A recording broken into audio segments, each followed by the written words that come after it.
Hello, everybody, and welcome back to RedVsRed podcast, your favorite Manchester United fan channel. Today, we want to talk about a couple of different things. I'm Sporadiclese, and I want to talk today about the financial concerns, maybe, of Manchester United now that we've seen the net spend released or the net loss released for the year so far. I'd like to do a little bit of a recap on a couple of players from the international break. And obviously, we've got match day tomorrow, so I do want to go into a little bit of detail about Southampton, how I expect us to line up, and what I think the result's going to be. So before we jump into that, I just want to thank everybody that has given us a follow here on Rumble or a subscribe on YouTube. Those things are free. They help us out a bunch. So if you guys wouldn't mind, if you like the content, please go ahead and hit those buttons and get us onto your schedule, get us onto your radar regularly, and we'll bring you as much information as we can get in each and every week. So, very much looking forward to interacting with all of you guys. If we do hit 100 followers on Rumble here, we are going to start a Discord so that we can engage with you guys a little bit more. So let's get that number up, folks, and why don't we dive right into it? There was a report that came out, I believe it was BBC Sport, about the net loss that we have here at Manchester United just through the first half of the year, through June 30th. And it's looking like it's 113.2 million euros. That is quite a bit of money, obviously, especially considering the fact that we spent 101.8 million net on bringing in players this transfer window that are not included in that figure, to my knowledge. But on the bright side, we are going to have revenues coming in from multiple competitions. The further that we go into each of those competitions, I think the better that we stand to meet the revenue expectations that are required to meet the profitability and sustainability rules of both the Premier League and UEFA, which is, I believe, only up to 105 million net loss over the course of 3 years. Now, it's also my understanding that not all expenses go into the PSR calculation. And so, fingers crossed that we can get far enough into Europa League and the FA Cup again, maybe even Carabao Cup, and we really want to see that Premier League ranking much higher at the end of this season than we saw last season in eighth. Despite being in eighth, we did see record-breaking revenues of 661 million uh, for last year. So fingers crossed that we can kind of get back into that ballpark and that we don't have any issues with the Premier League deducting points. They've done that to both Everton and Nottingham Forest in recent times. And we've also got the Manchester City issues and concerns that have kind of been piling up over the past couple of years, and those are still kind of in the process. So, with all of that stuff coming to a head potentially, we definitely like to err on the side of caution, in my opinion. But I mean, you still got to do business, and so I'm really happy with the signings that we brought in so far. I understand that we're probably going to be going in for a left back at some point. I think it's much needed because right now we really don't have a lot of coverage in that position. So as long as we can get a player or two in, I think even if it's on a loan deal and maybe some outgoings. I think we still have the possibility of Casemiro and Anthony going out either on loan or full sale. So any of that's going to help, and hopefully we can bring in again a left back in the January transfer window. So. At this point, I would say panic meter not really high on the financial front. I think that we've got Omar Barada, who came in from Manchester City, who has done quite a bit in terms of at least putting off the fears of the financial implications of Manchester City over the years. So fingers crossed that we can see a bit of that magic coming our way as well, and just smooth sailing going forward.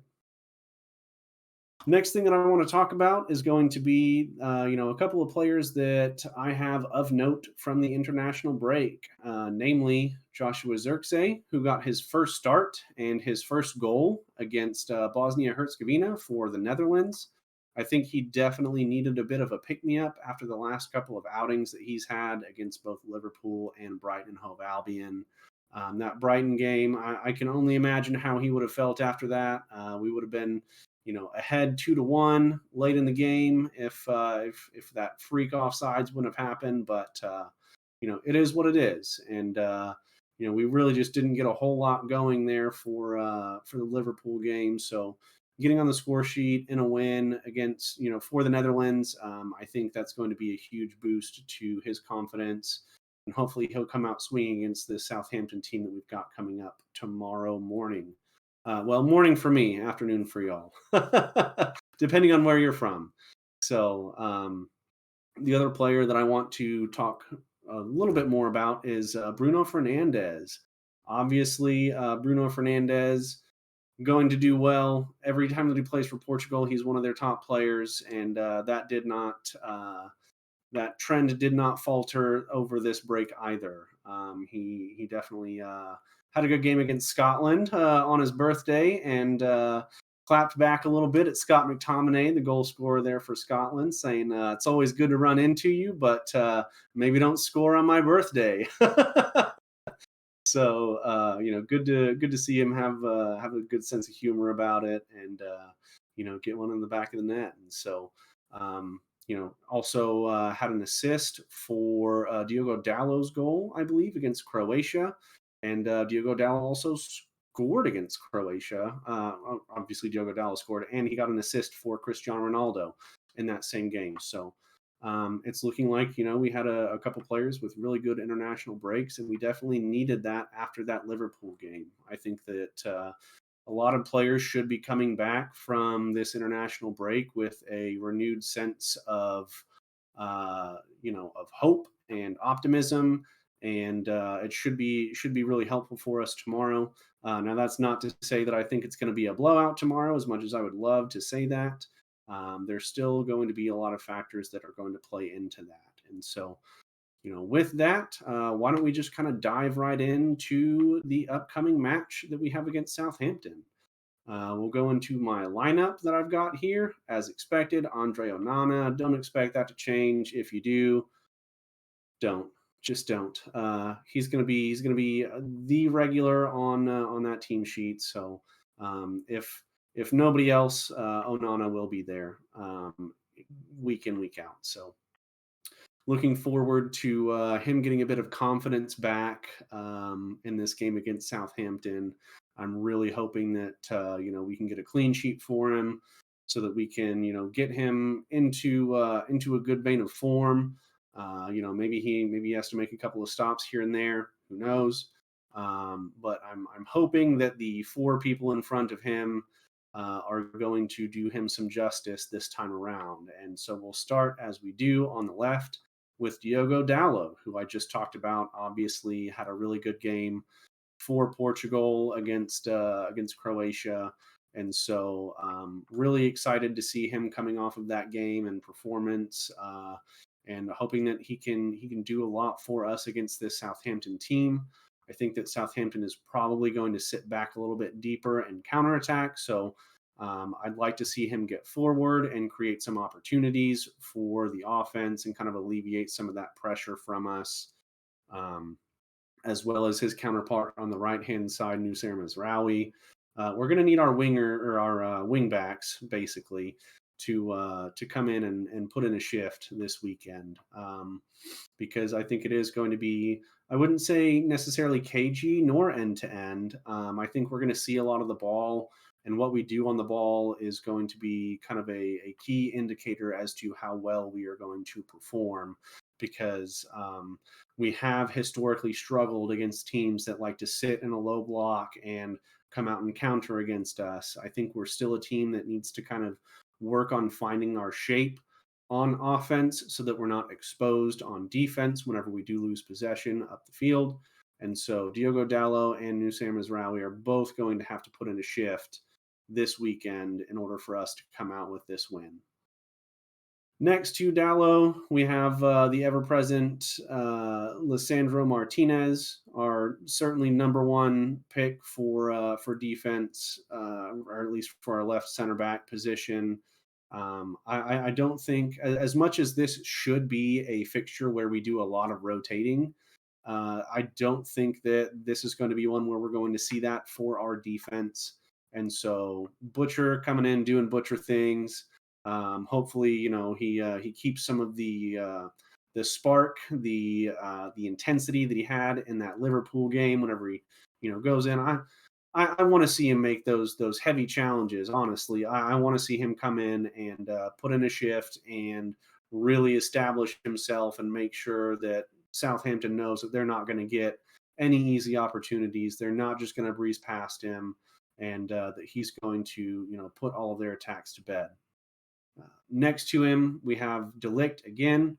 I think that he's going to be the most solid option for the pairing for Lisandro Martinez for the moment. I think Lenny Yoro is going to give him a run for his money whenever he's fit and ready to go.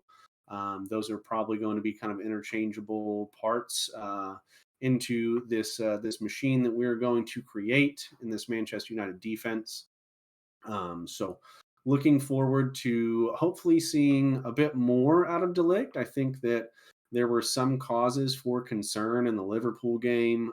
He just looked a little out of sorts at times, and so I think that some of that could have been attributed to who was in front of him and the types of positions that he was put into that he didn't really have control over. But I'd still like to see that really clinical defending that I think we're going to start to see from him, or will see from him in the long term. So him and Mazraoui, obviously, they've worked together at Bayern Munich, and I'm really hoping that is a relationship that can flourish and that they can cover for each other, seeing as they have a lot of familiarity with each other. In front of them, you will see that I have made a change, and I think it's a change that needs to happen. I don't think that Casemiro, who has been playing our first 3 games of the season, starting those games, I just don't think that we can afford to continue starting him. Obviously, the mistakes against Liverpool. He had 2 errors, in my opinion. They were his direct errors that led to the goals. I think, I think that without having him in the side and having somebody who's a bit more in their prime and raring and ready to go, seems like he really wanted this Manchester United move. I think that in Ugarte we are going to have that kind of enforcer that we've been looking for, someone that's willing to cover the ground and make the tackles that we need in order to protect that line. I think Kobbie Mainoo has done a pretty good job of forcing interceptions, and I think that at times there are room for improvement on his part in terms of the defensive side of the ball. But so far we are seeing good things from him. He's obviously good at holding the ball up and being the guy that can perform under pressure from the opposition whenever they're bearing down on him, and making good, smart decisions with the ball, and really help break those low, that block whenever there is a little bit of press, and Southampton comes to try and win the ball back a little bit higher up the pitch, which we might not see as much of, but you can never say that you expect none. So looking forward to seeing what he can do in facilitating the transitions, so to speak. And I think I've talked about that a few times. He really is going to, in my opinion, be that outlet, that transition player, going from box to box, doing a lot of good on both sides of the ball. He again still has plenty of time and room for development, but he is certainly one of our standout players, and one of our standout young players on the team currently. And so I expect his relationship with that, with those players on the left and in the center to be very fruitful in the coming games and this whole season. And one of those relationships I think we're going to get to see a bit is going to be with Garnacho this weekend against Southampton. I would love to be able to make a case for Rashford continuing to get the starts. Um, but I mean, wow, he's not registered a shot. I don't think this season yet. I know he didn't against Liverpool, and I don't believe that he did against Brighton either. So just really, really not a good look whenever you have one of your highest paid players, one of your, supposedly best attacking options that isn't even getting shots off. And so we have to make that change. And if this is going to be a game where you want to rotate people because they are further down, Southampton is not generally going to be a table or a team that's going to be particularly high up in the table. This is the time, this is the opportunity that you give to a player like Garnacho, someone who is hungry, someone who has been showing a lot of ability, someone who should have gotten a goal against Brighton, and unfortunately that got called back. So really, really hoping that he gets the nod ahead of Marcus Rashford tomorrow. I expect good things out of him. He's been very good in terms of taking on his players and looking to get in behind the lines.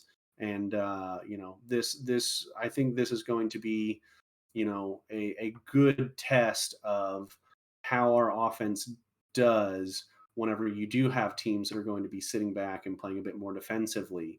And with Joshua Zirkzee coming in, I keep on saying this. This is the type of game that we need to really see what Josh Zirkzee can do in terms of getting defenders out of positions so that we can have a little bit more of a chance at getting good opportunities on goal for our wingers by having your center forward dropping into the midfield and looking for the ball and linking up play.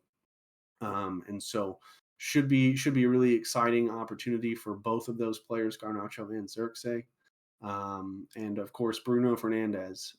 I think he's going to be a very important part of this offense. He's definitely our facilitator. He's also good for a goal or two on any given day. So really looking forward to him riding the high of getting a couple of wins out of playing for Portugal.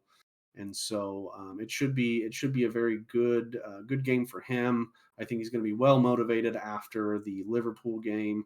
That's really not a game that he wants to lose.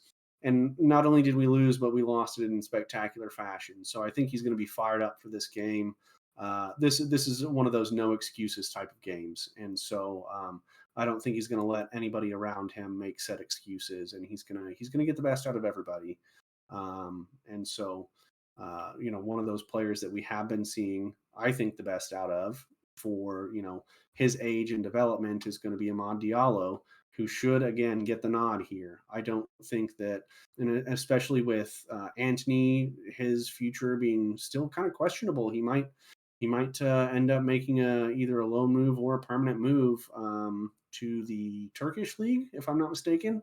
Or heck, if we could ship him to the Saudis if they'd take him, I wouldn't be too opposed to that either. Um, at this point, I think that he's been a bit more of a hindrance than he has been a help. So Amad Diallo fits right into that role that Antony has left, blown wide open for the young lad. So Amad Diallo, I think, he was struggling against Brighton with them playing such a high line. I don't think that we're going to see that high line against Southampton, and so he should have a little bit more of an opportunity to showcase his talents of taking on defenders and cutting inside and getting his shots off. So I'm really hoping that we can see that and see some development from him and knowing when to pass the ball, when to shoot the ball. I think that this is going to be one of those games that could potentially be a confidence booster for him. So very excited to see how he performs. And again, up top, Joshua Zirkzee.